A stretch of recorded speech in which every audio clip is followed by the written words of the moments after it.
After debriefing from our previous game, I thought we did some outstanding things. The one thing that stands out to me as a coach is analytically, um, our defensive effort was there. We didn't allow the offensive end to impact the defensive end, and I thought that was the glaring point that stood out in our analytics specifically. Leading into this next game, definitely an opportunity. Another road game, road contest. Definitely going to be challenging as all games in the SEC is. But, Georgia's coming off a tough loss. So we have to be able to offset emotionally how they feel about that by protecting their home court. So definitely a tough game for us and one that we look forward to playing. Questions? Dennis, going on the road after a big win, just how do you keep emotions intact after all of that transpired in overtime?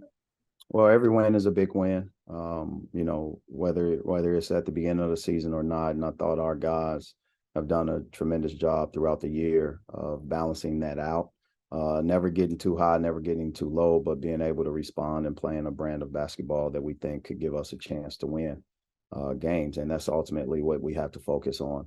Especially during this time of year, if you look throughout the country, games are becoming more and more close. If you just look in the SEC alone, last night's games were very close games, and that's the part of the season that we're in, where teams are trying to write whatever they need to write, and obviously playing beyond what stats and playing with the level of passion where they just want the outcomes.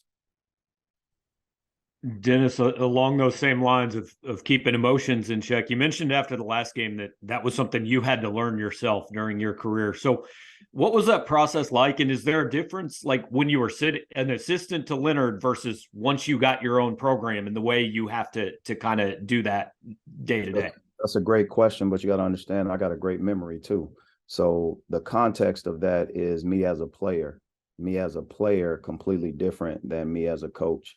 I learned those things early on in my life where I had the ability to impact the outcome of games. So you playing with a different passion as it relates to coaching. That outcome is not in my hands, it's in our performance of our players. So my job is to get them in the best possible mindset to perform at their very best by challenging, by rewarding, by affirming, and those things. So the big picture is I, as a coach, yes, we continue to evolve each and every year. I think the coaches that I've been able to learn from every step of the way, whether I was an assistant at, Northern Illinois, assistant at Nevada, assistant at Florida State, I've always stepped outside my office and went into our entire athletic department and throughout campus to learn what leadership looks like and what it could be, no matter the sport. I respected coaches. And that has allowed me to do those things. Last stop before I became a head coach, I used to go watch the all-time leading college baseball wins leader, and that's Mike Martin Sr., who started his career as a basketball coach at the junior college level. But, from him to women's softball, Lonnie Alameda, Kurt Kevorkian, women's soccer, Sue Summerall, women's basketball, so on and so forth, Bobby Bowden, Jimbo Fish, I was able to see teams prepare for national championships and win national championships. So I've evolved and will continue to evolve as a coach and get better. But Leonard Hamilton has taught me a lot. Dennis, who on your current roster would you say embodies that the best? Showcases those characteristics the most. Which characteristics are you referring to? The ones you were just talking about yourself as you are coming up as a player.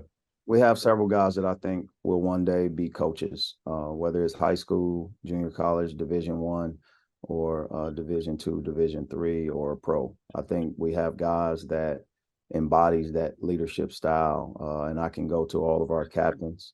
They've earned that right for a reason, but also specifically Nick Honor, who's the son of a coach. Sean East has a very high basketball IQ. Kobe Brown, you look at Ben Sternberg, Trago Million, and all those guys, they do a tremendous job of embodying and carrying over the scouting reports. And also I see them teaching and talking and communicating in a way that I think is great for our environment as young people.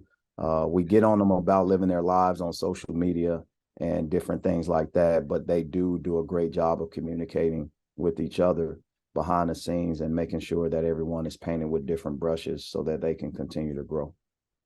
Dennis, is Isaiah back with you guys, and do you expect him to be available down the stretch? Isaiah has never left our team. So I just give him his privacy at this moment, and I ask you guys to do the same. I appreciate you asking that question, though. See, you guys have to do your job. I have no problem with you asking those questions. Dennis, as you see your team winning these close games, these games that are going down to the final possession, how do you see this better preparing for coming down the stretch of the regular season, getting into the postseason? Well, it gives you confidence, right? It gives you confidence as it relates to we're 2-0 in overtime games thus far this season, correct? But also you look at it from the standpoint of last minute, last 2 minutes, or last 5 minutes where you may not have the lead. These are all things that we call situations. And these situations show up throughout the month of February, but also throughout the year, but more so throughout the month of February and March, because there's so much parity. Teams have peaked out.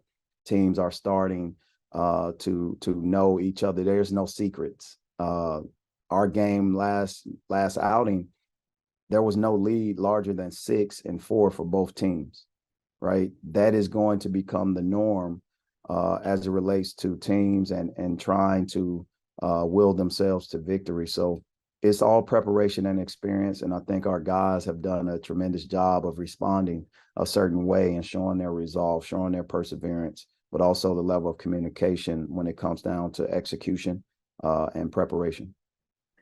Coach, going back to that Mississippi State game, it wasn't a great shooting night for you guys, and it seems like sometimes that's held the team back. How do you feel like you guys were able to overcome that on Tuesday? I think the big picture is at this point in time, you have to be able to manufacture wins. And I thought our guys did not get discouraged big picture. And it was just that type of game because Mississippi State has done that tremendously throughout their year against any opponent. It doesn't matter who they've played. I think if you look at their stat sheet, they've done a great job defensively, as you know, analytically, but they will without a doubt put a lot of pressure on your team because they play a certain style. We have to just continue to dial in the things that we need to dial into to get better. But ultimately, I was impressed with our guys' ability to not get distracted and also get stops and whenever they needed them. Dennis, Coach, do you go ahead? Oh, Gabe, you can go ahead. Oh, all right. Well, thank you. Coach, regarding Trey Gamillion, how valuable is he to your team when he's not only being aggressive on the boards and on defense, but also scoring the ball like he was last game? Yeah, all of our guys are important because they're a piece of the puzzle. Again, we hadn't played our very best. I'll consistently say that to you all. And hopefully that's a sign that we can play our very best as the season moves forward. Trey specifically is important because of his IQ and what he brings to the table. He has an ability that is very rare in college basketball. It was an ability that was very rare for coaches to evaluate that I was able to see when he had no scholarship offers to offer him his first and only scholarship. I saw this take place at every level that he's played in and also how he's impact winning. He is a guy that impacts winning. And when you can understand how important that is, it's not in the stat sheet. It's not even one that gives a lot of people the necessary eye to see it. I just thought with his addition, you get to see firsthand. If it was your first time watching basketball, you would say this guy is impacting the game in a positive way. If this was your millionth time watching the game, you will say the same sentence. And that's the consistency that he has and the impact that he has on the game, on his teammates. He was the main one be able, if you go back and watch the game, when we came out of the huddle after overtime, Kobe missed that layup. Kobe was down on himself. Trey Gamillion, with his awareness, was able to crack some joke that put a smile on Kobe Brown's face. That is impactful.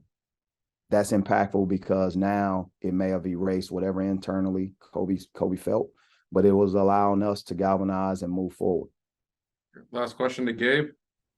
Yeah, Dennis, do you anticipate being able to get Ronnie back still, or is is his season in question? I anticipate getting all our guys back. All our guys back. No different than I have done so at the very beginning of the year. And you guys have definitely been kept in the loop with everything. Pre-game decisions are pre-game decisions. You can probably look now at the only pre-game decisions that we have is Ronnie and Isaiah. And we'll let you guys know that. But Trey is on the other side of his transition back, where I truly believe he's at close to full speed as much as you can be at this point in the season. But our roster was pieced together like that. What I'm satisfied with is the growth of Mabor Jacques. And I think you guys could see the little impact that he has is a big thing and a big deal because of his size and length. The other thing is to have Aiden Shaw get a DMP, but also still make sure that he's in the rotation because he can impact winning is very important. Certain guys are at different phases of their career. He just happens to be at the early stages of what I still think will be a great, great career here at Mizzou. So it's all, pieces that we've put together strategically that'll help us. All right. Thanks, Coach. Thank you, guys. MIZ.